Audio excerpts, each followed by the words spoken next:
In July 1776, when the Continental Congress adopted the Declaration of Independence, there was a remarkably high rate of literacy in the American colonies, especially in New England. It's estimated that 85% of white men could read toward the end of the 18th century. The rate was 50% for women. Today, we will have a look at a small book that contributed toward this impressive number of readers. I'm Jackie Colburn. I'm a rare book cataloger here at the Library of Congress. And today I will share with you examples of this country's first and very successful reading teaching tool, the New England Primer. Reading was a high priority for colonial families, particularly in New England, and primarily for religious and spiritual reasons. Parents wanted their children to be able to read the scriptures. In fact, as early as 1647, there was a law in Massachusetts ordering towns of a certain size to provide schools for their young people. In this 1773 edition of the New England Primer, we see the standard illustrations and brief rhymes for the first 6 letters of the alphabet.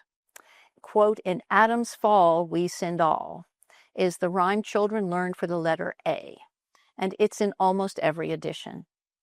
The tiny woodcut illustration is a tree with Adam and Eve on either side, and the serpent twisting up the tree between them.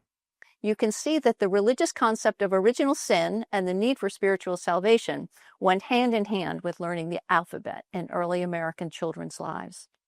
It's difficult for today's reader to imagine how engaging these postage stamp size illustrations were to the original readers. While children today may feel overwhelmed with images on pages and on screens, a reader of the New England Primer rarely saw pictures. I can't exaggerate how popular and long-lived the New England Primer was in early America, and how it shaped and reinforced contemporary thought. From 1690 until about 1830, as many as 8 million copies were printed. We can think of it as the Sesame Street of its day, teaching literacy and thought with rhymes and illustrations. The little rhymes in the New England Primer rang through the minds of early Americans as they grew up, just as the songs of Bert and Ernie may do for us today. Let's take a closer look at these primers. Here again is the title page of the 1773 edition. It's the New England Primer improved for the more easy attaining of the true reading of English, to which is added the Assembly of Divines and Mr.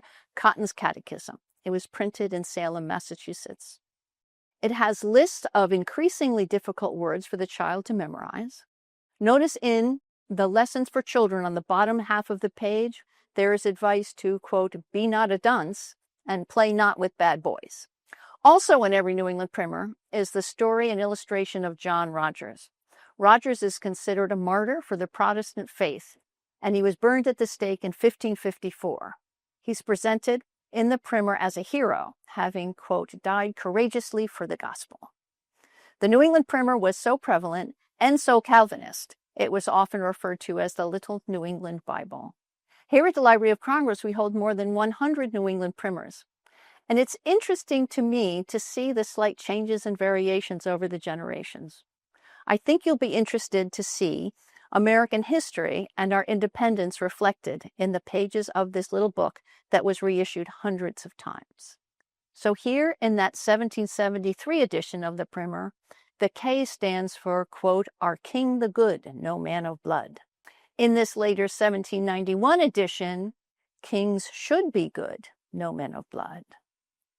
And then at the end of the century, in 1797, children learn "The British King lost States 13. Long before there were iPads or even crayons in American schools and homes, there was the New England Primer. Early American children learned their ABCs and about the world around them with these elementary and often crudely printed little books. With so many of these primers printed, you might wonder why they are rare and scarce today. Well, it's because they were read and handled by children, and the small books were handed down in families. And as each child learned his lessons, he passed the book on to a younger sibling. So in that regard, these small and precious books were victims of their own success.